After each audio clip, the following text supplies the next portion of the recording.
পশ্চিমবঙ্গে আমি জন্মেছি বলে আমার লজ্জা হচ্ছে আজকে যে আমি পশ্চিমবঙ্গে এই রকম একটা শাসনকালে আমি জন্মেছি, এইটার জন্য আমার লজ্জা হচ্ছে।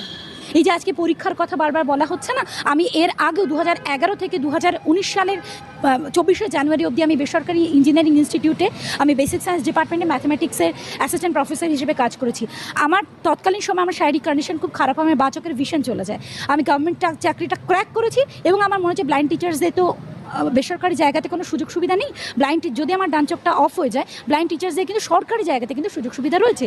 সেক্ষেত্রে আমি এখানে জয়েন করেছি, আমি কত বড় অন্যায়টা করেছি যে আমাকে আবারও, আমি যাদবপুর ইউনিভার্সিটিতে যখন পড়তাম তখন আমার বয়স ছিল 20, আমি 40 বছরের বয়সে এসে 20 বছরের মতন আমি পড়াশোনা করব এখন সেই সিলেবাসে গিয়ে। আর অনেকে মহান বিজ্ঞরা বলছেন যে আপনারা তো যোগ্য টিচার, তাহলে আপনারা পরীক্ষা দিতে পারবেন না কেন?